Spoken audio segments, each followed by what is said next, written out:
Yeah, okay, sweet. Good deal. Okay, good. So that means it's working.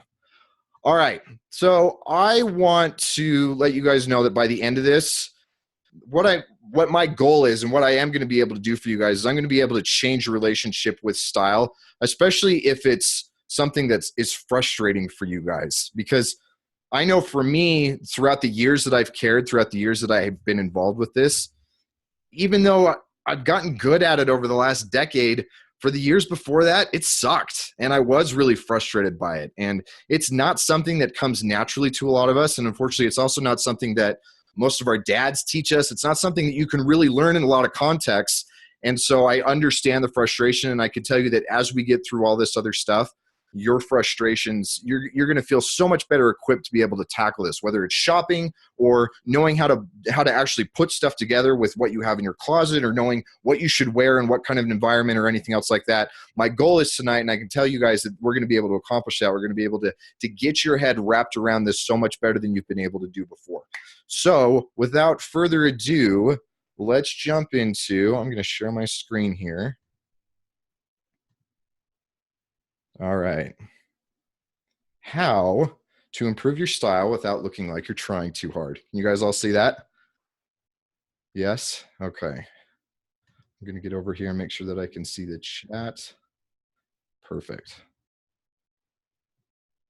Okay. Now, obviously, this guy's a fantastic example of somebody who really, really cares. And given the context, it probably makes a lot of sense. He's at some sort of a festival. But this is not what you want for your day-to-day look. And a lot of guys do end up going to this sort of extreme when they decide that they want to start dressing better. It may not be a helmet. It may not be a glitter beard, although I've seen that. I'm sure that you guys have.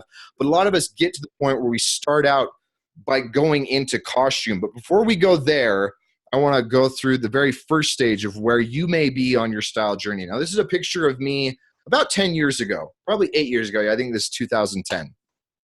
I was a BMX kid.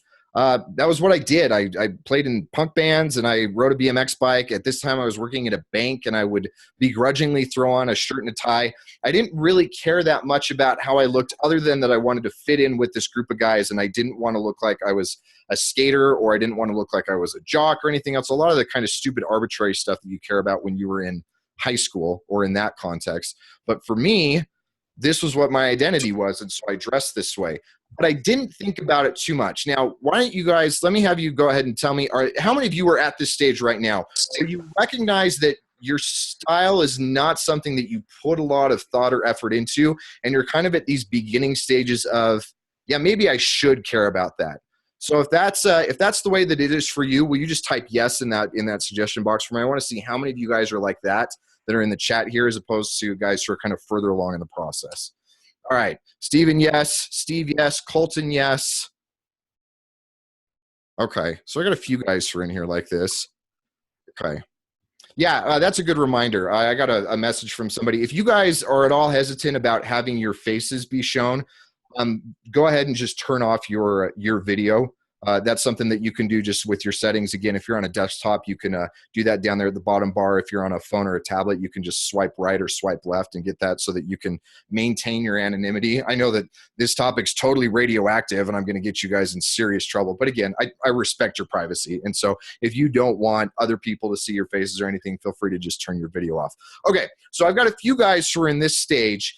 And this is kind of that blissfully ignorant stage where really all you're doing is making sure that you're not an idiot. You're just making sure that you don't look stupid, you don't look ridiculous. You're shooting for this kind of neutral of, at least I don't look bad. And for a lot of us, we can get to a certain point in our lives where that's good, but then we cross this threshold where all of a sudden it's not good enough anymore. And that may be because you've moved to a different part of the world, or because you're getting married, or you're getting divorced, or because you're about to have kids, or because you're embarking on a new career or something else. But kind of like we hear about in the hero's journey, and I'm sure a lot of you guys are familiar with this idea of the hero who, before he even embarks on his journey, he's in this kind of state of blissful ignorance and everything's good and great. And then there's this event that happens.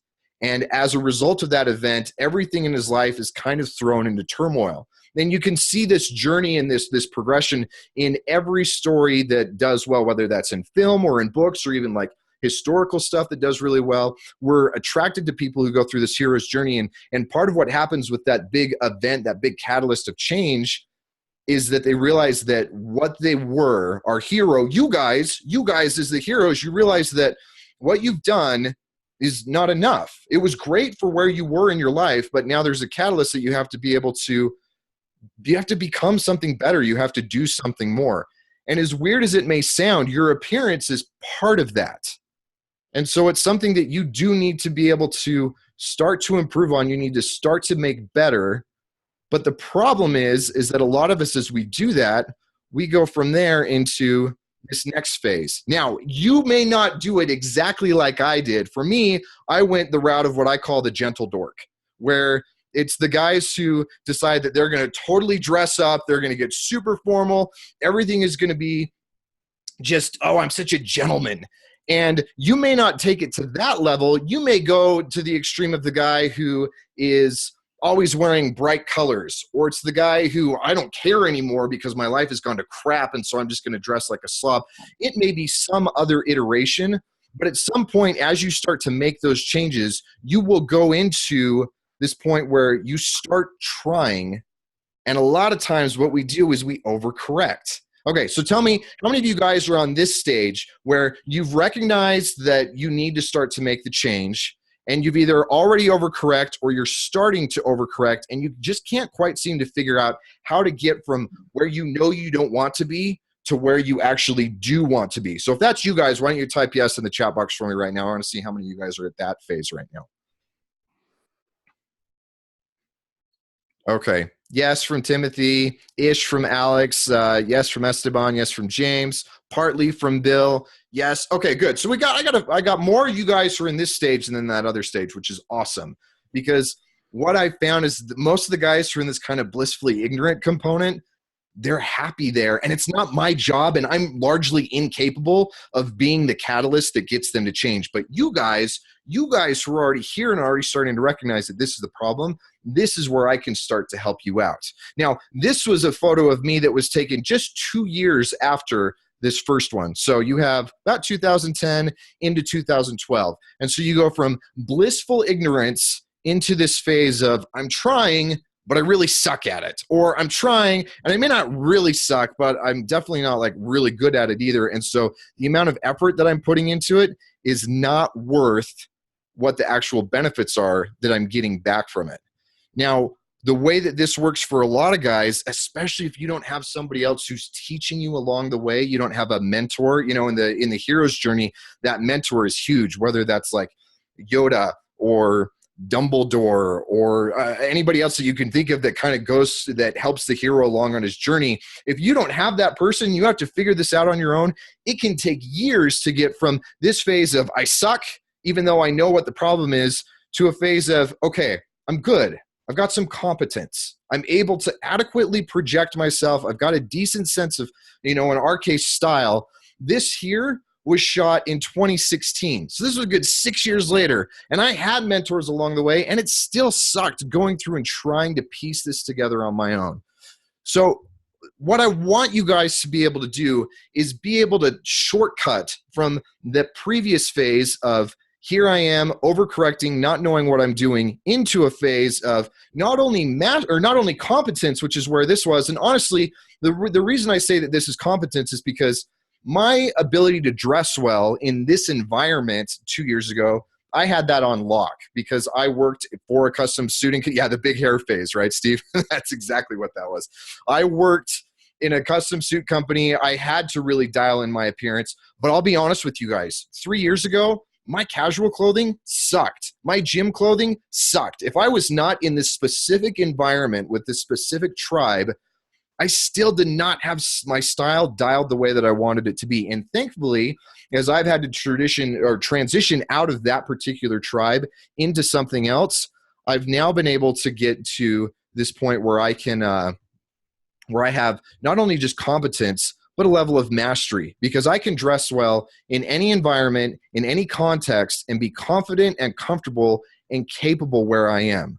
So then I want to know from you guys, do me a favor and type in the chat box, would you rather get to the point of just competence, Or are you hoping to get to the point of full-on mastery with this? Tell me what you think.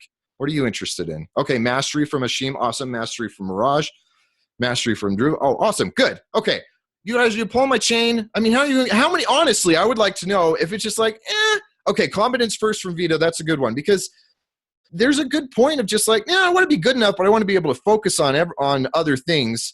But I agree that mastery is going to take you guys a lot farther. Okay, I love seeing how many of you guys are interested in mastery. This is what I want you guys to be able to do, is go from just boring to whatever your version of gentle dork or overcorrection or anything else is, through the phase of competence and finally into mastery. Just like Paul, just like you said, competence and then mastery, or confidence and then mastery, right?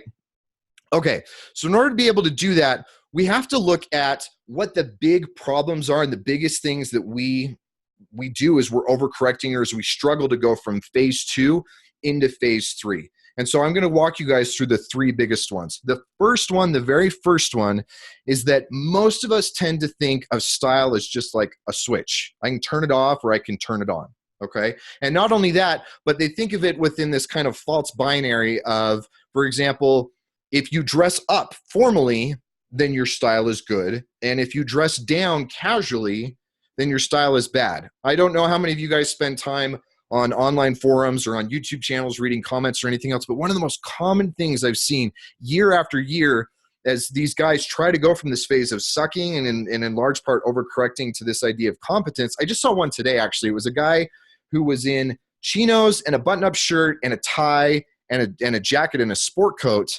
And his caption on his photo was, your audio is breaking up. That's probably a connection for you. His caption was, who says that Casual Friday has to be t-shirt and jeans? And it's like, dude, if everybody else, and we'll dive into this a little bit later, but if everybody else around you is wearing a t-shirt and jeans, and you're the guy who shows up in not only a button-up shirt, but one with the tie and with the sport coat, you're stuck in this mindset of thinking that the only switch for good style is casual to formal. If it's casual, it's bad. If it's formal, it's good. You flipped on the switch. Awesome. You have good style. Totally erroneous. That is not the case. Okay. It's something that it used to be that way. And that's where, look at this. Do you guys remember Mr. Rogers? Remember as he would go through like his singing routine when he would get home? Who can remember the 2 things that he would change about his wardrobe when he got home? Can you type it in the chat box for me? What are the 2 things that he would change? His shoes. Okay, what else? Shoes and his sweater, right? He would literally walk in. He would take off his suit jacket. He would throw on a cardigan. He would ditch his dress shoes, and he would throw on a pair of sneakers. Because back then, and especially in cultures prior to that, especially in like Western culture prior to that, we existed in this very homogenous society where everybody was able to essentially dress the same way. And it was a switch of formal or casual. And you had to change very few things and very little about your style in order to be able to crank up the formal, crank down the casual. It was super easy to do. But we don't have the luxury of living in that world anymore. We live in a very different, a very diverse world. And whether you think that's good or bad is irrelevant, because that's the world that we live in. And so we are forced into this idea of it's not just a switch anymore. It's not something that we can just turn off or turn on. Here's a really good example of how most guys think about this binary, especially when it comes to the realm of formality. They think, okay, the guy on the left, his style is casual. His style is bad because it is casual. They don't see that as a correlation. They see it as a causal thing. And then the guy on the right, they look at him and go, oh, his suit is formal. He's dressed up. Therefore, he's dressed well. And again, they don't see that as a correlation thing. They see that as a causal link. But if we flip that on its head, on the left, we have a guy who is dressed very casually, and he looks great, right? This is good style. Give me a yes if you guys think that the guy on the left, you may not have to necessarily agree with his style, but at least it looks better than this previous guy, right? You could say that this is a stylish guy. Okay, good. Yeah, that's an easy one. That's kind of a slow pitch over the plate. The guy on the right, he looks ridiculous. It doesn't matter that he's wearing a suit. It doesn't matter that he's dressed up, that it's formal. Yeah, you're right. It doesn't hurt that he's a model. We'll talk about that. But the guy on the right looks ridiculous. It doesn't matter that it's formal. Yeah, he does. He looks like a clown. It is. It's so bad. And yeah, he kind of does look like a stone hippie. You're right. And so you got to get out of this mindset that it's just this switch of formal, good, and casual, bad. Now, the thing is there's a couple other switches that most of us tend to get into. And they're a problem because it's not just a single switch or even one or two switches. The way that your style is really set up is it's a soundboard, okay? I know that as you look at this is kind of intimidating because we go from a single switch and kind of the blissful ignorance of all I have to do is turn good style off or on into something like this that you really have to be like an engineer and you have to understand the mechanics of and everything else in order to be able to do it. But that's the reality. There are quite a few different things that you can and do need to tweak in order to be able to get your style dialed in the way that you want it to be. Okay, and so it can't be just a single switch. Let me walk you guys through that, for example, with this. I'm going to switch this over to here so we can actually see this from this guy. Okay, let's draw. We'll take the three main components of the soundboard, and honestly, there's more than a dozen, but we're going to take the three main ones that we can see here. So we're going to draw this up this way, this one here, and then we're going to say we've got fit, color, and pattern. All right. Those are the three kind of basics that almost everybody focuses on besides formality when they start improving their style or start attempting to improve their style. Now, obviously in the formality department, both these guys are the same.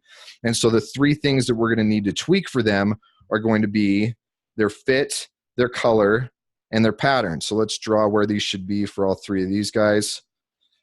Or at least for him, we'll start with this guy here. Okay, so I would say for him, when it comes to the fit, let's say that at the bottom here is going to be a really slim fit, and at the top up here, or sorry, the bottom, yeah, bottom is going to be really slim. At the top is where it's going to be pretty baggy.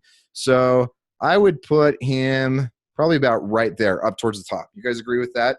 Give me just a quick yes if you agree with that. Okay, good. Now, as far as the color goes, we can look at that and we can say, okay, I mean, there's not a lot of color that's going on here. He's got a blue shirt with blue pants on. He's got a black pair of shoes and a black shirt, and he's got maybe the, you know, this like red that's going on with the pattern or with the graphic on that. So on the color, he's a little bit less than half. He's about halfway down through right there. You guys agree with that one? Give me a yes real quick if you agree with that assessment. Yes? Okay, perfect. And then as far as pattern goes, we're going to say that he is, now when it comes to the number of items that he has as far as a pattern goes, this is way down here. But when it comes to how big in the overall context of what he's wearing it is, it's actually going to be up here closer to the middle. Okay, so we've got that breakdown for him. And so this is where he's got those three things dialed in on that soundboard. Now, as a result of that, this creates a pretty bad look. And if he were to have some of these things dialed in a little bit better, let's say that he dropped the fit down lower so that it was slimmer and he still had the color and the pattern being the way that it was, that could work. Or if the fit was still the same, but the colors worked out a little bit better, even with the dumb graphic on the tee, that could still work, or vice versa with anything else. Now, the way that we've got this guy set up over here, this is going to be a lot easier for him because he's got 1, 2, 3, and then same thing, we've got fit, color, pattern, and then for him, these three are going to be fits pretty close down here. He's not super skinny. He's not like hyper skinny, but he's down there on the slim end. As far as color goes, he's got a lot more variation that's going on through here. He's got the white, the blue, the gray with the shirt, the brown with the yellow and the laces, and so he's got a lot more color that's going on with that. And then the pattern, he's all the way bottomed out because there's no pattern whatsoever. So by getting these within the proper ratio between the three of them, he's actually able to create a little bit more of a lot more of a better look than what the guy on the left. Okay, Matt just asked, please explain pattern more on the left guy. So when I'm talking about pattern, I'm talking about this big dumb graphic on his t-shirt right there. That's pattern, okay? That's something that is it's not solid. It's not something that is just the weave of the cloth. It's not just texture, it's not just the way that it exists or anything else. It's actual pattern. It's something that's printed. It's a design that goes into that. And a lot of guys think, especially as they again go through these early phases, they start to think that pattern is the solution to all their problems. And you see this a ton when it comes to suiting or business attire or anything else. If I want to look good, everybody else around me is wearing a plain white shirt. The way that I should look good is I wear a blue checkered shirt, or if everybody else is wearing solid ties and I need to wear a pink and gold striped tie or something else. Pattern is one of those that, yes, has its place, but it's only one of many of these dials on our soundboard. So, Matt, I hope that helps explain that a little bit better, but that's the way the pattern fits in on that.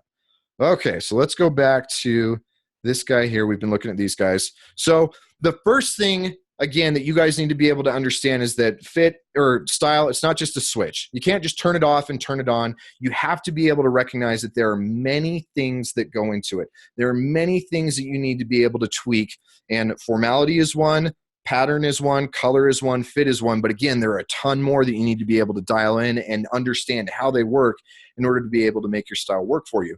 And that leads into the next question of, how do you know where to set what dials at what level? How do you know that? How do you understand any of that?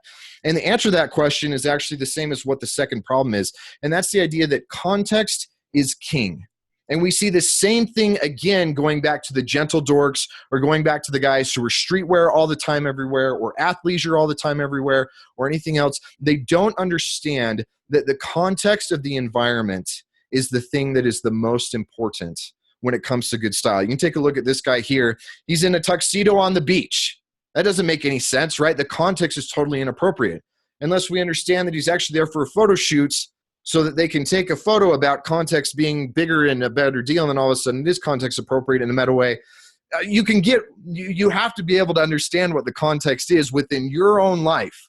You have to understand context of what your goals are, who the people are around you, how you relate to all these other variables of understanding what your context is, in order to be able to dress in a way that's actually going to work to your advantage.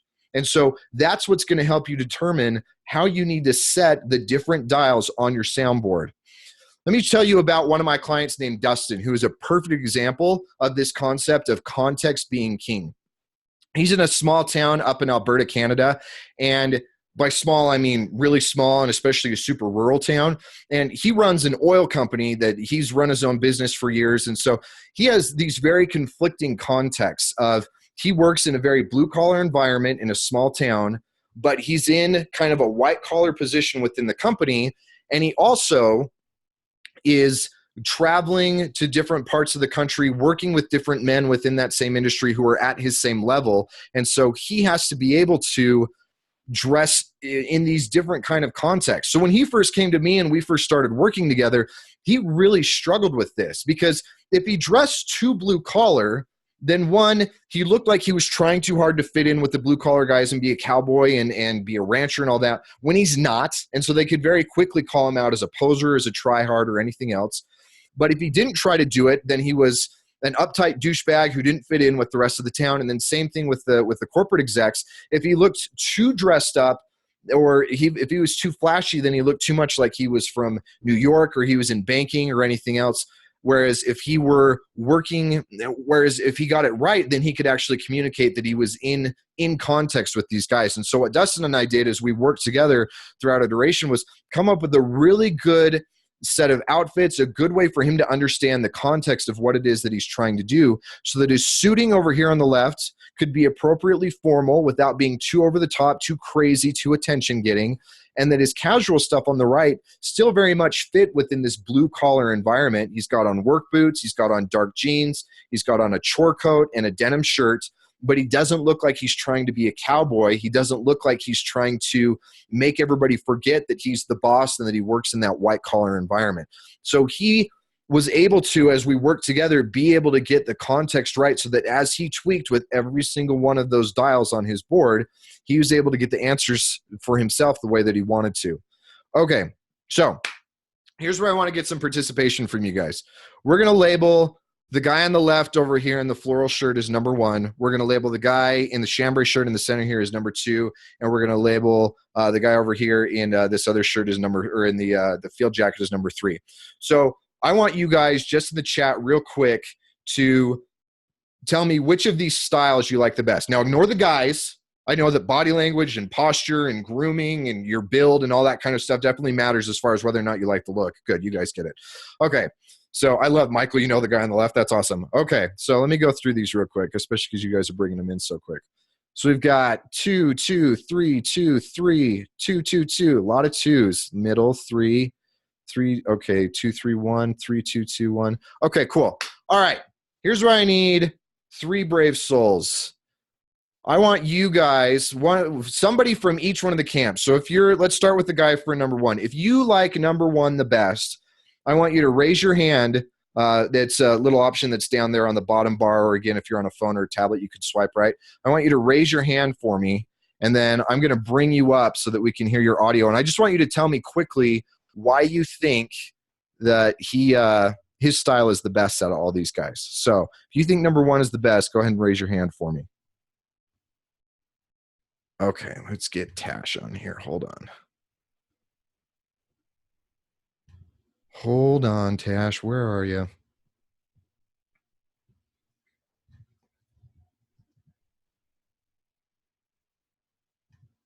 Okay, Tash, I got you unmuted. Okay, we can hear you. You good to explain?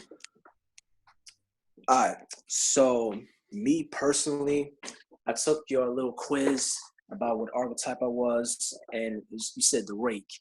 Mm-hmm. And like the description, that was 100% accurate. Because me personally, I like to be the brightest dude in the room, and I like to stand out. You know what I mean? So looking at these 3 dudes, that's the one I gravitate towards more. Was like the other 2, they cool. Me personally, for my style, my personality, I like 1 the best. Awesome. Okay. Perfect explanation. I appreciate it, man. All right. Somebody from number 2, tell me why you think that his style is the best. Go ahead and raise your hand and I'll call on you. All right, Robert, let me get you in here real quick. Let's see. Robert.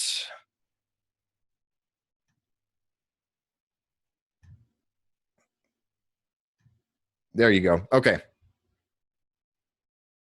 I like it looks like a guy who's living in the physical world. He looks like he wants to actually accomplish something with his hands. Mm-hmm. You know, he looks like he could go camping. He looks like he could go do some heavy labor and not think twice about it. It's just kind of that traditional adventurer slash, go get out there and do something type of guy. Cool. And that is really appealing to me. Awesome. Okay. Good breakdown. I really appreciate it, man. I'm going to mute you. Okay. And then who wants to speak up for number 3? Who thinks number 3 was the best? Go ahead and raise your hand for me if you want to defend number 3 or nobody. Yeah, that's cool. I like number 3. Actually, I think that's the way that I lean the most, but it's because it's a really good blend of classic traditional styling with some rugged elements, especially with the field jacket that he's got going on. But then it definitely works within the refined context. So from my own life and from the way that I live, especially being rooted in that kind of menswear sartorial world, I definitely like this the best. Okay, so now the question is, out of the 3 of us, or out of all you guys who voted the way that you did, who's right? Who's right? Which one of these guys objectively has the better style? Nobody, right? All 3 of them have great style. All 3 of these guys dress really well. All 3 of these guys are communicating themselves really well. They probably do really well with the women. They probably fit in very well within their own particular tribes, with their groups of friends. All 3 of these guys dress really, really well. The only thing that makes the difference between what you are attracted to, and not like in a sexual context, obviously, but attracted as far as like what you would like to emulate, is your own context, is your own life. I've got Tash saying that he falls into the rakish archetype. He loves to be bold and loud. And so, of course, number 1 is going to be awesome for you. And then Robert, who I know is somebody who definitely lives a rugged life and is somebody who's interested in the idea of what he can do with his hands. Of course, number 2 is going to be ideal for you. And then my own personal journey, of course, number 3 is going to be ideal for me. So again, context is king on all of this, because all 3 of these are fantastic looks. All 3 of these can do a better job accomplishing your aesthetic goals depending on what your aesthetic goals are. And the only way that you can dress in a way that accomplishes those goals is if you know what those goals are first and then start to work toward it from there. Does that make sense? Let's do real quick, especially because my throat's getting a little raspy. Why don't you guys just type in what's been the most helpful so far as we've been going through this so far this evening? Tell me what have you guys learned, or what's been the most helpful?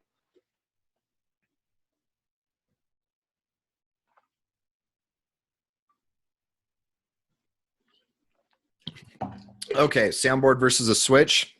Glad you like that, Tim. What else, guys?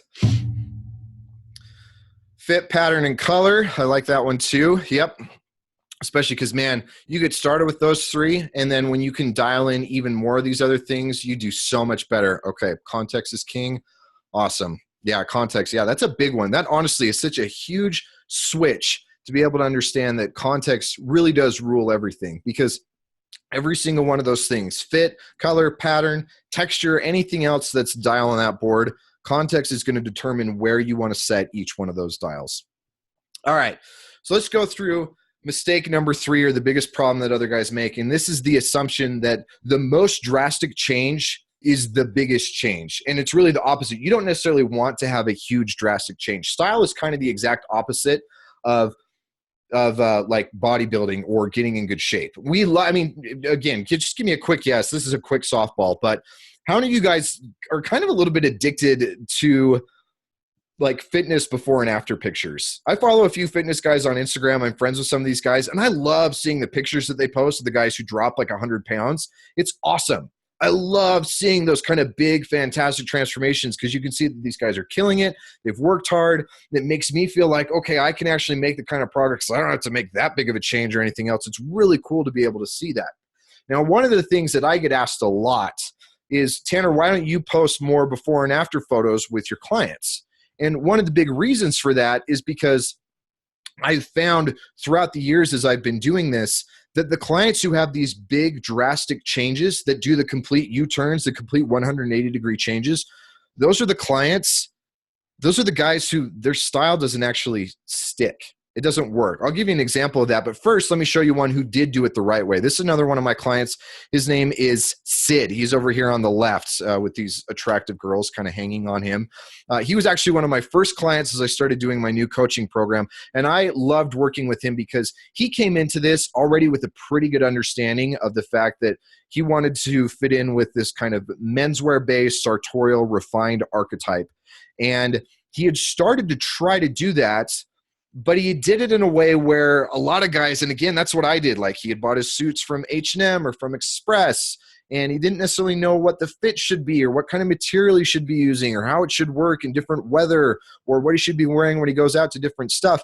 And so as we worked together over the 7 weeks of our course, we didn't do this huge, crazy, massive change for him. It wasn't this kind of thing where we went from 0 to 60 in 8 weeks. It was doing the Pareto principle, this 80-20 rule, where he was already 80% of the way there. Again, when it comes to the real basic things of formality, fit, color, and pattern, we didn't really change any of that. Those dials we left the same. It was the other ones on the board that we started to tweak for him and got him to the point of being at 80% of the way there to honestly being at like 99% of the way there. And what's been really fun is seeing Sid. It's been almost a year since we've been done, but he still comes on with some of our group calls and stuff like that. And to see the level of progress, he is definitely one who has moved from this level of competency or proficiency into the realm of mastery. And again, it's not because we went and did this crazy 180-degree turn on him. It was just some minor changes. One of the things that I tell my guys when I bring them in is that I need to know what your style is. And I want you guys to try and objectively look at that, because you already naturally gravitate toward a particular style because you have, at least at very some fundamental level, an understanding of how this should work, of how you should express yourself, how you should fit in, how you should stand out. Are you trying to rebel? Are you trying to blend in? Whatever that is. And so when I start working with guys, one of the first things that we do is I look at what they're wearing so that I don't take them in some random direction. In fact, I'll show you guys one of the mistakes I made when I first started doing this was working with my brother-in-law. This was like 6 or 7 years ago when I was very first starting to coach. And I made the exact same mistake that a lot of these beginning guys did. And I did it with somebody who I was actually trying to teach. So I thought, formality, let's just get him dressed up a little bit more. Let's swap out the t-shirt for something with a collar. Let's get him something that fits a little bit tighter. Let's get him something that has more color. And let's get him something that has more pattern to it. And objectively, yes, the photo on the left looks worse than the one on the right. That should be a pretty easy before and after transformation. This is good. But the problem is this didn't stick. My brother-in-law, after like 4 weeks, went back to dressing like the guy on the left because he felt like he was a monkey in a costume in the clothing that he was wearing on the right. Have you guys ever tried to make a big transformation, even if you didn't buy anything, but you were just trying something on? Maybe you were going to a wedding or you were just at the mall and you thought, I want to try something a little bit different. You put it on and then you just feel like this is absolutely the worst, most inauthentic. Like this is a joke. I don't feel like myself at all. I feel like a poser. I feel like a fake. Type yes in there for me if you've ever had that experience before. Okay. Yes, absolutely. Yeah. Right. Okay, good. I'm glad I'm not the only one who's experienced that. That sucks, right? Because then you're still stuck in this idea of, well, I don't like where I was. I know that I don't want to do that, but crap, all this other stuff really sucks too. So what am I supposed to do? Have you guys ever felt that way? Felt like you're just kind of stuck between, I can either dress stylishly and feel like a complete fake and a moron, or I can dress the way that I'm used to, but at least I feel like myself. I felt that way for years. That sucks. And the problem again is that we look at it from the light switch context. We don't understand the context component of it. And so we just try and make this jump and we try and do this big 180-degree turn. It doesn't work like that. It doesn't work. The better you can do as far as just incrementally changing, minimizing the things that you suck at, maximizing the things that you're good at, and making just good incremental changes, that's when your style progress is going to be so much better. And especially when you can start to expand it out of just this one realm of, yeah, my style's good at work, or my style's good when I'm going out and looking for girls, or my style is good when I'm hanging out with my family, but it sucks everywhere else. But when you can get these three things dialed in, that's when you can really start to improve your style in every context, in every arena, in every situation in which you find yourself. Okay, so now you guys have a choice, all right? You can basically just ignore everything that we've talked about today. You can just go back to this idea of, well, yeah, I mean, this is kind of cool, but you know, it's a lot to think about. And I mean, all these dials, and I don't want to have to, it's weird to think about it that way. So I'll just go buy some better fitting jeans and I'll buy a button up shirt and hopefully that'll work. And, you know, Tanner is saying that I have to get to mastery. That's whatever.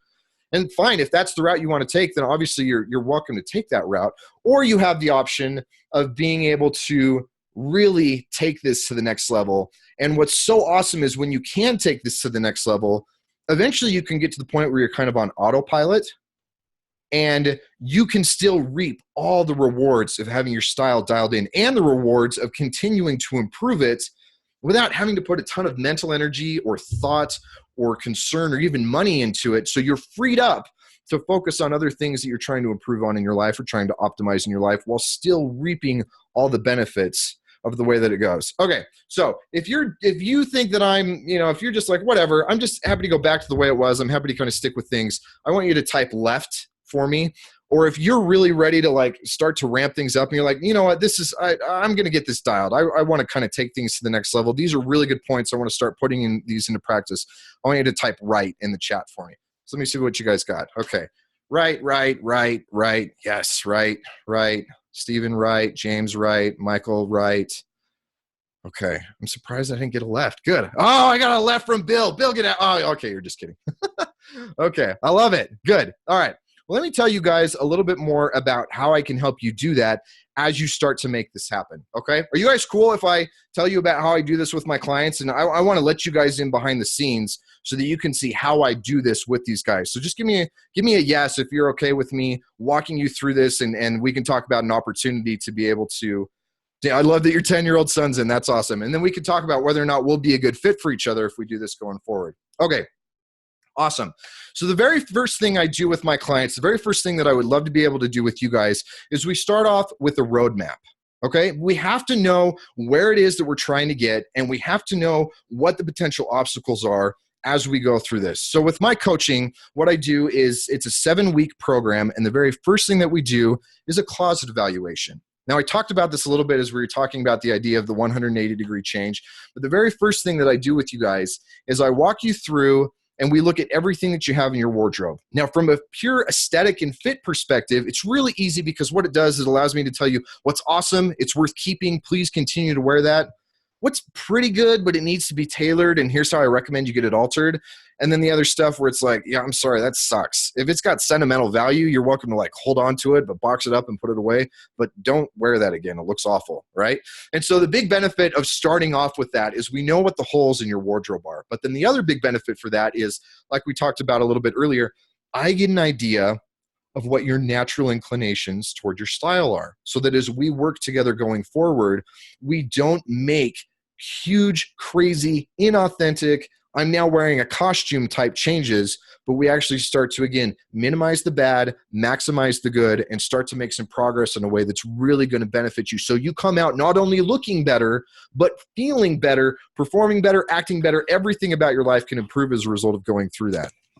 Okay. Hold on, I got to mute somebody. Sorry, Peter. Got to mute you. Okay. The next thing that we do, tell me real quick, give me a yes if you guys have either seen these 6 steps before, or particularly just write AOP, like Appearance of Power, if you have read the book Appearance of Power. Go ahead and type that in the chat box for me. Yes, AOP. Awesome. AOP. No. Okay, AOP. Okay, a few of you guys. So a lot of you guys should be familiar with this whole kind of hierarchy of things. If you guys haven't, then please start out and go read the book. You know, this book right here, it's on Audible. You can go pick it up on Amazon.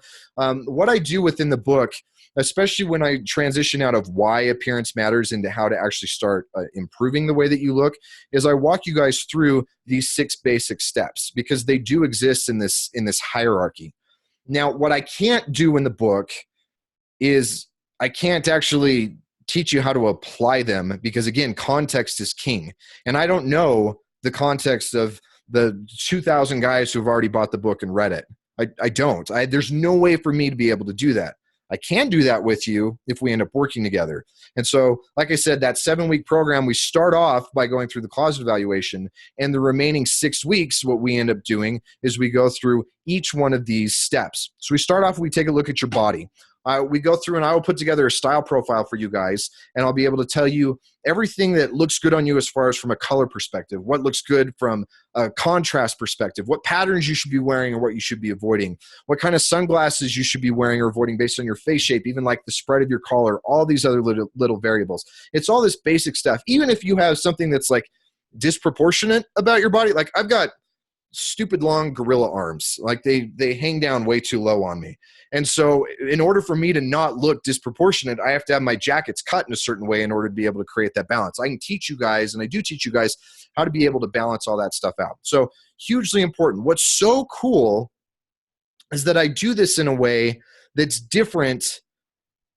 Most guys who do what I do, they just take it to the extent of, that's it. That's what's like scientifically quantifiable. We can look at color theory that works from science. We can look at pattern and proportion, and especially like the golden ratio. I know I suck at basketball, even though long arms are good for basketball. My coordination's not there. But the golden ratio, stuff like that, those are things that you can quantify. And so that's where most guys stop. That's where most guys just think, okay, well, I'll teach guys how to be able to do that. And then that's it. That's good. But that's really just the beginning of it. Again, because as soon as we understand that it's not just like getting your proportions dialed, it's not just that one switch, or it's not just getting your colors dialed, just that one individual switch, nor is it that we just follow the science of it, but it's the context. It's the whole communication. And so that's what's fun, is we do all of the heavy lifting in the subsequent weeks. We talk about archetype. What I do with you guys with this is not only, okay, B Jackson, as far as your wife, we'll talk about that in a minute. He asked about what about if his wife buys all of his clothing for him. But yeah, we'll talk about that in a minute. But let me walk you guys through a little bit more on this, then I can give you some more in-depth answers as far as that particular situation. What we do with you guys with the archetype is that you guys know your primary, especially if you've already gotten on here, you've taken the quiz, you've been on the newsletter, but you're not just a single archetype. You're a combination of all three. You know, going back again to this kind of hero's journey with you being the hero in your own journey. I'm not. I want to be your mentor. I want to be your Yoda. I'm not the hero. You are. You know who the hero is not in the film? He's not the one-dimensional character. That's the token guy. that's just there to serve a single purpose. The hero is very three-dimensional. And then that's one of the things that's so important about not only knowing your primary archetype, but which one is your secondary, which one is your tertiary, because by being able to dial all three of those in and getting them in the right ratio, then through your style, you're able to tell your full story. You don't just express the refined Jacob or the rugged Robert or the rakish Tim. We're able to actually get all three of those components in their proper ratios out and in your style. So not only do you feel more authentic, you're actually visually much more interesting, and objectively your style starts to look better. What's cool is that we take it from there into the context of understanding your tribes. Because tribe, when it comes to context being king, tribe is where context matters the most. And you, again, we don't live in a very homogenous world. We have very different tribes. You have your work tribe, you have family, you have your friends, you have your hobbies, you have the music you're into, you have your political beliefs, you have your philosophical beliefs, you have maybe some religious beliefs, you have all these other things that can come into what your different tribes are and where you fit within the hierarchy of those tribes, what your goals are, what you're trying to accomplish, how your clothing can leverage that, what the guys who dress better than you dress like, what the guys who are lower in the chain dress like. All of those things can and should be factored in to be able to understand the context of tribe. Now, I know as I walk through that just kind of sounds super overwhelming. But again, I can help you guys through that. And I'll tell you that most of my guys, when we go through that week, that's where they have these big aha moments, and that's where their style really starts to change and to improve. Now, that said, nobody, in fact, tell me this. How many of you guys would just prefer to be a drone in your tribe as opposed to having your own personal taste and your own uniqueness to it too? Just type drone in there for me if you'd rather be a drone. I hope I don't see any in there. Just give me crickets on this. Perfect. Good. I didn't want to see anything. All right, good. Thank you for the crickets. All right. Personal taste is huge because we don't want to just be a lemming within our different tribes. I don't. I know you guys don't. We're individuals. We want to be individuals. We want to be able to stand out. We want to be able to be, again, authentic and express ourselves. We want to be able to communicate who we are. And we want to be able to navigate so that we're not just a nameless, faceless person that's wearing a uniform to fit in with a particular tribe.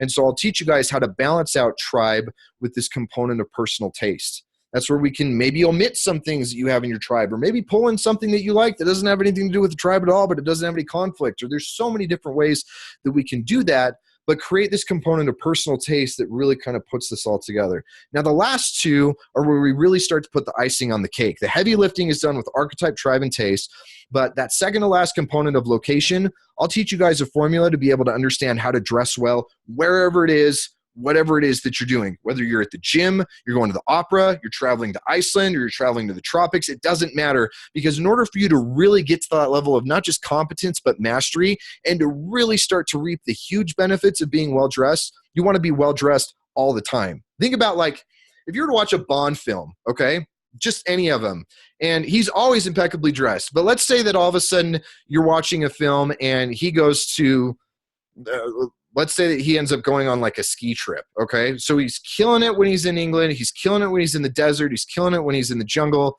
But when he's skiing, all of a sudden he's just wearing like a Walmart, snowsuit.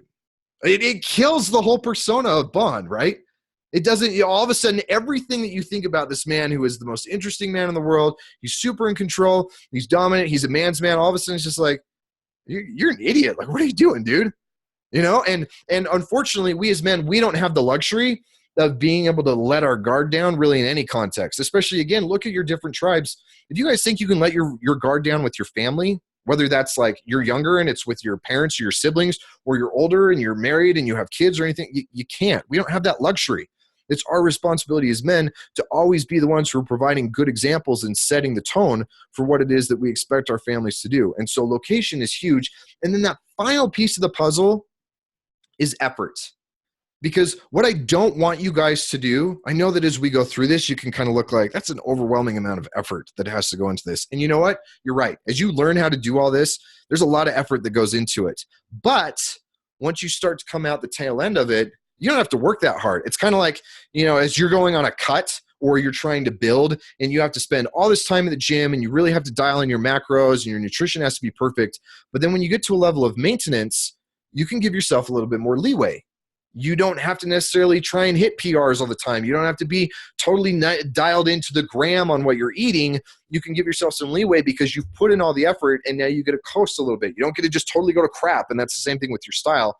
but you get to coast a little bit. And one thing, and one of the reasons why we teach this and we cap this off like this, that effort is so important about is you may find that you actually enjoy the effort. Because what I don't want guys to do is come into this and go, oh, I have to put in tons of effort all the time for the rest of my life, and that sucks. At the same time, I don't want you to come out of this thinking, that was really fun. I kind of like thinking about different things that I want to wear, or I like dressing up, or I can't believe I'm saying this, but I actually like to go shopping. And if you kind of like putting in some effort onto something, then it's worth it to continue to put that effort into it. And so I'll teach you how to be able to have the right balance between not putting in too little, not putting in too much, but just getting in the right amount to be able to balance out the energy that you're putting in with the benefits that you're trying to get out of it. All right, guys, I want to show you one other thing real quick, okay? Let's look at this from this context of how other guys show you how this is done. Whoops. Okay. So there's a couple different ways that we can do this. And again, we're kind of in this with this sliding board. So when it comes to most style stuff, especially when it's online content, when it's stuff like watching videos on YouTube or reading stuff out of my newsletter or anything else, you have kind of a DIY approach where it's give me the information, or at least give me where to find the information, and then I'll figure it out myself. I'll go shopping by myself. I'll try things out by myself. I'll do things in the best extent that I can. You guys who have tried this do-it-yourself approach, tell me real quick in the comments what your biggest frustrations are with this DIY approach. What is it that makes it frustrating, and why do you feel like you can't get from even just sucking to competence, let alone from competence to mastery? Okay, Steven says takes a lot longer to teach yourself. Okay, Andrew, conflicting information. What else you guys got? Why does that suck? Color is hard. It's daunting. Yeah, you're right, Taj. It is super daunting, right? I'm sure I didn't make it any less daunting going through all this tonight. Usually end up just staring at the rack and not buying anything. I can't tell you how many guys I know who do just that. You're right, Steven. Experimentation is super expensive. Less feedback, no feedback. Cost. Yeah, a lot of guys don't think about that. Where, I mean, if you buy something and you know you end up not wearing it, you have literally wasted that money. That sucks. Off the rack doesn't fit well. I learned all the theory, but can't seem to actualize it in a wardrobe. Everything felt like a dead end. Thinking I would wear something, never wearing it. Yep, definitely see that. Cost. Yes. Okay, Toby, perfect. Requires a lot more investment of time and money to get what you want. Good. And you're right. Cost is kind of a big component of it. Okay, good. So obviously there's some big problems that come with this DIY approach. Now, on the other end of the spectrum, you have this approach of like done for you. And with this, you have stuff where it's like Trunk Club or Fashion Stork, where it's, you know, like those subscription boxes and they send you everything. Or if you're really trying to take it seriously, then you hire a stylist like celebrities or, you know, big executives do, where they hire somebody to come in and basically just buy everything for them and then put it all together with like little, you know, number codes so that they know what to pair up with what. And then then they don't have to think about it at all. If you guys have done any of this done for you, what are some of the downsides of taking that approach? What are some of the things that you've seen that makes it so that that doesn't work for you either? I'm going to take a drink while some of you guys are typing in. I'd like maybe one thing in the box and nothing fits right at all. Okay, so that's doing the subscription box. That's right, Ashim. You're right. It does sound like it's less personal. Think about the guys who do it for you. They can't get all of the context and they can't tweak all the sliders on your soundbar nearly as well as you could on your own. Okay, Toby, you're right. Expense is the main issue with the stylist. You know what really sucks about the expense with the stylist is it's not a one-time thing, because you pay for that and then you have to use that stylist again in 6 months when it's the next season, or in 5 years when your life has changed because you're living in a different city or you've gotten a promotion or something else. And so that's just a built-in expense that you have to do over and over and over again. Okay, not specific to your taste. That's right. I see that a lot, especially with guys who do what I do as stylists, is they just kind of have like my 3 boxes of here's, you know, Jimmy in his suit and Ted in his blazer and his sport coat and Bob in his jeans and a t-shirt. And you got to fit into one of these 3. It doesn't matter if you don't. That's what I'm putting you in, because those are my only options. Okay. B. Jackson, wife buys most of your clothes and it isn't really your style, right? So when it's done this way for you, then all of a sudden she is trying to accomplish her goals as opposed to trying to accomplish your goals. A lot of times I see this with men's wives where they make their husbands look younger or look trendier or any of these things that really are good for women. But for men, being young and being overly trendy, those things are liabilities. We don't want to look that way. We want to look like we have self-respect, like we've earned our stripes, like we have experience, like we can command a room. And younger and trendier don't necessarily go along with that, especially after you've reached the age of 30. You're right. A lot of women do use men as dolls. Okay. So obviously there's problems with both of these. So what I want to do with you guys, what I do with my clients is something, and honestly, we kind of swing, depending on how you want to do it, we kind of swing between here and here, depending on the extent that you want to go. And this is a done with you approach. Huge benefits to being able to do it this way. Yeah, you're right. You look so cute in that thick purple sweater. Yeah, I've heard that one too. Huge benefits to taking this done with you approach. The first benefit is that obviously we get all of those soundboards, those knobs on the soundboard dialed into the way that they actually fit for you.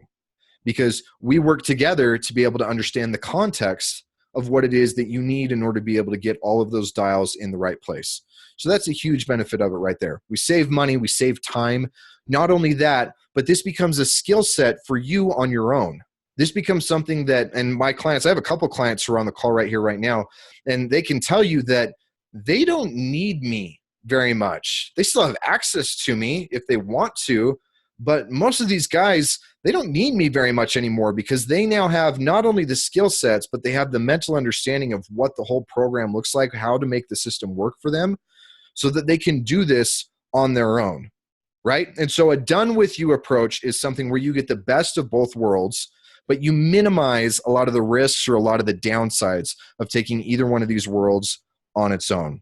And the way that we do that is by using the right tools. So I've already talked to you about what the roadmap looks like. Let me really quickly walk you through what the tools are of joining the program and being a part of it with me and the other guys that are in there. The first thing is you get access to a very specific curriculum. And within this, I give you a lot more information as far as things like what are those extra dials that I've kept alluding to, or what is it that you actually need to do to be able to understand your 3 archetypes in their proper ratio. How do we get the right results for that? What are the things you're supposed to be looking for in order to be able to navigate your tribe? A bunch of other things. It's curriculum that you'll be able to have access to as you go through all of those different modules so that you can start to understand this better on your own. Now, in addition to that, you also get access to a private Slack channel. And one of the biggest benefits from this is that you are in here with like-minded men who speak the same language, who understand the same concepts. Yes, Robert took the course in January. He does. He looks 100 times better. Absolutely. So you're in here and you're able to speak the same language with these guys, and you're able to be in a quote-unquote safe space where you can take some risk of, I'm trying this new thing out.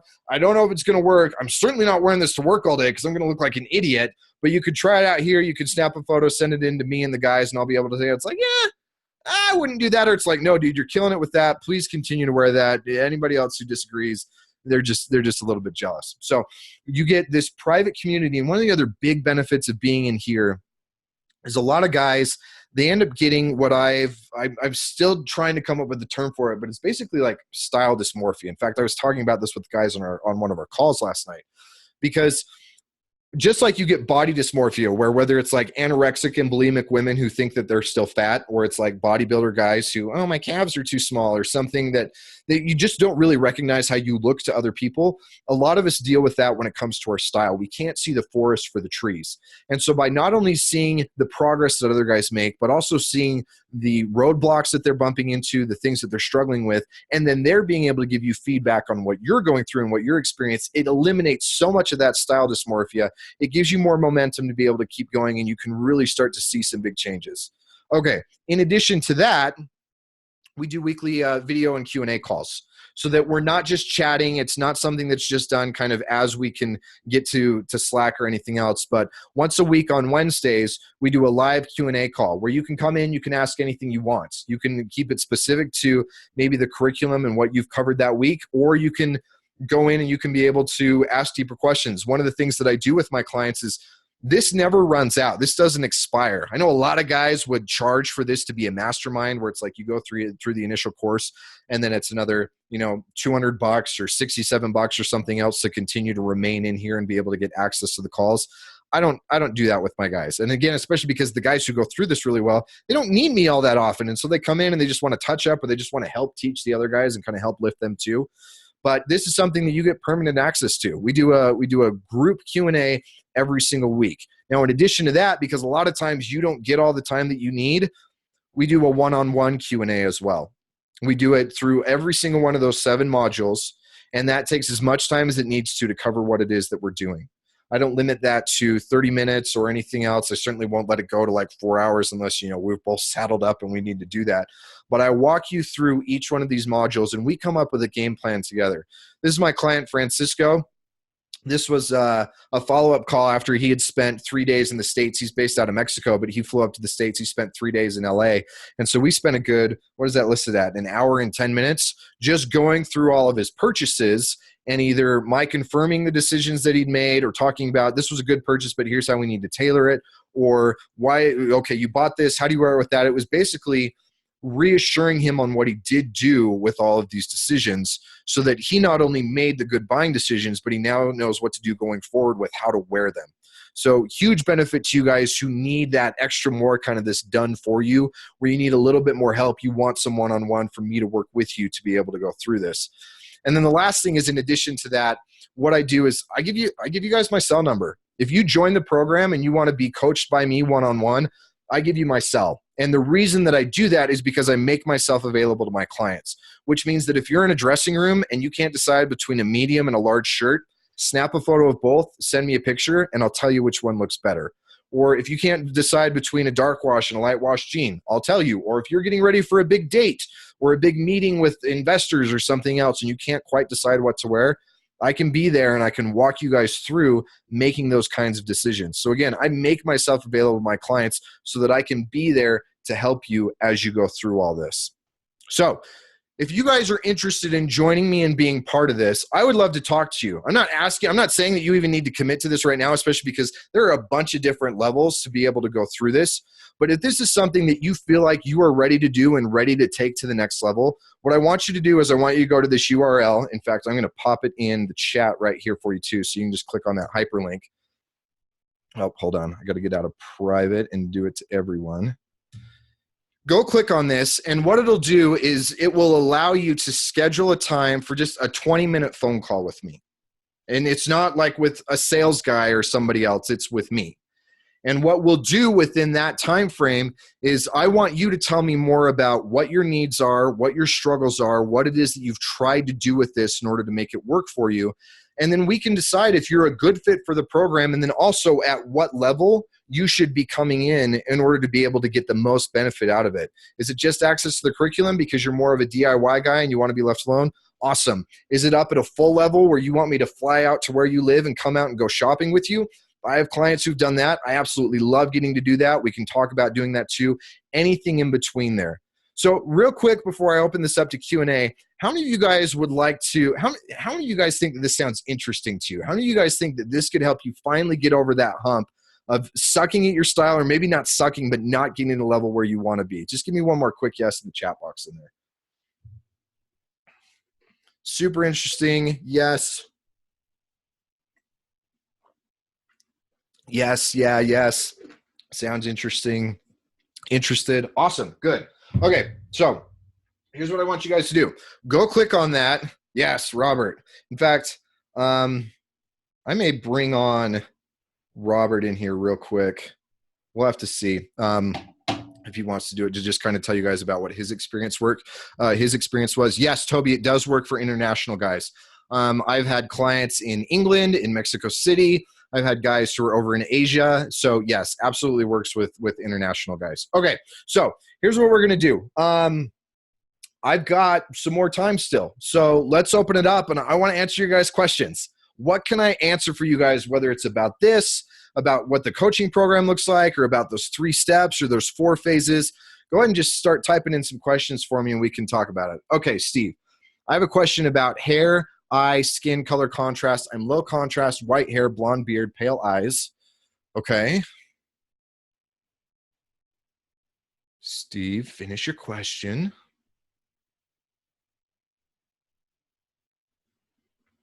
Oh, don't tell me my chat just died right now. Somebody else type in something for me real quick so I can see if my chat's still working. Oh, okay. Okay. Steve, do you mind if I just unmute you and then I can have you ask your question? Oh, okay. High contrast, close. Opposite. Low contrast. Wait, well, I want to make sure that that's the right question. So, Steve, I'm going to unmute you. Okay. Do you mind asking that out loud? Yeah, my own question was, I just have low contrast coloring, but does that mean, do I do light colors, all light colors? Because I just am super pale, and I got white hair and I got pale eyes and really pale skin. Gotcha. Yep. Okay. Good question. So that's one of those things that what we would do is we would work together for me to be able to really fine tune it for you. But in general, if you're a super low contrast like you are, what you would want to do is avoid colors that have a huge saturation level, and then also dress in a way that's more monochromatic so that you're able to avoid kind of the contrast that comes from colors that are opposite each other on the color wheel. You want to stick with those that are very similar with each other on the color wheel. But if you want to dive really deep, that's actually one of the things that's a big component of that second week where we focus on your body, and we can really get heavy on that. Okay. Toby, suggestions for bringing your hobbies in life in your dress, for example, as an outdoors person. Okay. Really good example. This is where context matters. Excuse me. Not only where context matters, but a larger part, if I know you better than we understand why you're that way as far as a rugged guy, and then being able to understand, okay, well, how do we bring that in?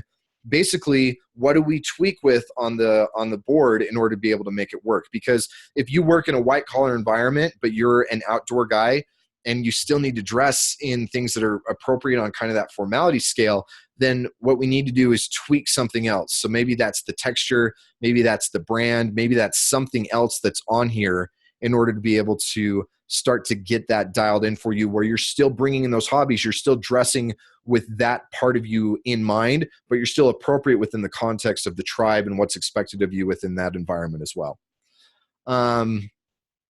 Okay, Joe, my style is atrocious, but I'm at the beginning of an 80-pound weight loss journey. Should I focus on my style now or wait until I've lost a significant amount? Okay, love this question. This is a really good one. There's kind of 2 answers to this. The first one is from an understanding perspective. Start now. Absolutely. When it comes to like being able to really dial in these concepts, really be able to figure out how to make your style work for you, being able to understand the system, start right away. But when it comes to actually buying stuff or putting things into practice, it's also a really good opportunity, because what I tell my guys who are on a weight loss journey is this is a really good chance for you to experiment, because you can buy cheap crap knowing that 1, you're not going to wear it forever because it's not going to fit pretty soon. And 2, you may not wear it forever because you don't know if it's actually going to be the right thing in the context for you. Now, again, if we work together, then we can minimize what you're doing and maybe even kind of afford to take some bigger risks because we know that they're going to be temporary. So I would say when you're buying stuff, buy cheap. Don't invest a ton of money into it right now, but capitalize on the fact that this is a really good opportunity to start experimenting and definitely get all the concepts and everything else dialed in with it. Okay. Bill, do you have any more essays / newsletters about the style dysmorphia concept? No, so this is a relatively new one. It's something that I've just seen within the past year as I've been doing more of this one-on-one coaching. And so I'm planning on fleshing that idea out a little bit more. So just stay tuned and I will have more coming out about that. Okay. Toby, I'm really big into martial arts, but don't know how to convey this outside of the gym. Okay. So Toby, then my question for you is, why do you want to convey that outside of the gym? And does it benefit you within the context of anywhere else outside of the gym to convey that? And if those 2 things work out, then we can definitely find a way to be able to do that. And I know it's hard because it's not like, It's not like you're going to wear your black belt, you know, or you're going to walk around with boxing gloves like hung around your neck or anything else like that. But there's still ways. Maybe we just give you some good cauliflower ear so that everybody knows, irrespective of where you are, that you're at least into some sort. There's ways that we can do it, but we have to, again, get the context and get the desired goal set up the right way so we understand why you're trying to be able to do that, and then go from there. Okay. Andrew, style tips for a college student. Same, dude. Same as everything else. Don't think about it as a single switch. Understand the context, understand what your goals are, and then use the system, whether that's with me or on your own. Body, archetype, tribe, taste, location, and effort. Use that system in order to be able to get you where you want to be. And then just like with the guys who are bigger and they're going through a weight loss transformation, college is a fantastic time to start experimenting and recognize that the consequences of screwing up are a lot less than they are when you're in the professional world or when you're already established. So take advantage of that. Capitalize on the fact that you've got more time to experiment if you have a tendency to go that way. Okay. Peter, Tanner, I've noticed lately that magazines like GQ and Esquire seem to be going off the rails for what they recommend and discuss. Any recommendation of sites or magazines to find inspiration? That is, again, going to largely depend on what your archetypes are and kind of your tribe and stuff like that. If you fall more within kind of the sartorialism, the menswear, you kind of like suiting and stuff like that, a really good magazine, at least as far as the style and stuff is concerned, is called The Rake. Other than that, I would also recommend, because, you know, magazines are kind of not doing what they used to do anyway, go follow me on Instagram. It's at Tanner Guzzi, and then just go look through the guys that I follow, because I actually try to keep a pulse on a bunch of big influencers from all the different archetypes and different tribes, whether that's guys who are hunting or survivalists or menswear and sartorialists or streetwear dudes or musicians or anything else. And so that's where I get most of my inspiration, is more from Instagram and social media than necessarily from a magazine anymore. Okay. Let's see. Tanner, I've read your book and there's a chapter that I don't understand. It's about the golden ratio. I wonder how golden ratio works in men's style and how can I understand your concepts in that chapter better? Can you explain it? Yes. Okay. Golden ratio is kind of tough, and it's one of those things that is much better quantified if you're able to visually take a look at it. But basically it's the idea that you want things to line up in a way that's proportionate. And again, if you want to go study like Da Vinci's Vitruvian Man or a few other concepts that are related to that, like you can get super intense on it about even things like where your eyes should be in relationship to the side of your head or anything else. And so I guess the answer to that question is, it's tough to be able to just explain in this context without, again, knowing what specifically we need to be able to do for you and how far away from that golden ratio you are. For the most part, in general, for men, all we're really looking at is are the proportions between your chest and your legs correct? Are the proportions between your shoulders and your waist correct? And then basically, does your face not look like it's totally disproportionate, but it does at least look like it somewhat falls within that golden ratio? Everything else, you don't have to get crazy pedantic about it, again, unless you've got something that is built disproportionately, and then we have to factor that in order to be able to get it to apply to you. So again, that's what's hard about that, is that it very much depends. And I'll tell you guys, for a lot of the questions that you're asking, a lot of it does very much depend on your own situation, your context, all of these other things. I can't give kind of an objective, here's how to measure up all those dials without knowing all those things about you. All right. Oh, good one from Robert jumping in on there. Okay, awesome. Thanks. I'm 6'5" and big and tall is not the best style. Ideas for where to buy rugged style. Yeah, that's what sucks about you tall guys, is there's no such thing as big or tall. It's big and tall, and that really does kind of suck. Again, depends on rugged what you're looking at, because are we looking at something that's like a rugged refined, where we're just playing around with different textures and it's kind of old school? Because if that's the case, we can go custom. If you're looking at something that's more like a pure rugged, then basically you're just going to have to pay the tailor tax, because you're going to have to buy big and tall stuff. Or you can find things from brands that will have, like J. Crew has a pretty good job of having like tall, slim fit, or, you know, we could do Carhartt or Duluth or any of these others, and you just have to get a lot of stuff tailored in order to be able to make that work for you. Okay. Sorry, that's part of my first question. It's about bringing out my personality in all contexts. Okay. And then I'm refined, have to wear suits every day for work, but I really live in a rugged area, rural Pennsylvania. How do I balance out the two? Good one. Quite a good one, Tim. Okay, so that one again is, yeah, understanding what the context is, understanding the tribes of the people who are within those areas, and knowing what your goals are. Because if you want to stand out, then we dress in a way that makes you stand out. If you want to fit in, then we have to figure out a way that makes you fit in. But you also don't want to look like you're trying too hard to fit in if you don't actually fit in. This is very similar to what I was dealing with my client Dustin, where he was in a weird position where he had to look like he was generally part of the tribe, or at least, a fellow traveler with the tribe, without looking like he was trying too hard to fit in, because he clearly didn't. From this idea of communicating mastery or communicating honor, those tactical virtues, he didn't have it within that particular group. And so going back to this idea of living in a rugged rural Pennsylvania area, first we got to know what your goals are. And then second of all, we got to know objectively where you actually do fit in. And then that's where we can finally tweak what your style will look like in order to get you to fit in the way that you want to. By the way, real quick, I just want to say welcome to, let's see. Okay, sweet. So I've got Tim coming in for a call next week. I'm excited to get to talk to you, man. Okay, I've got John coming in. Yes. Okay, I'm really excited to get to talk to you. And then I've got a Robert coming in as, okay, cool. So a lot of you guys are actually starting to kind of come in on this. Cool.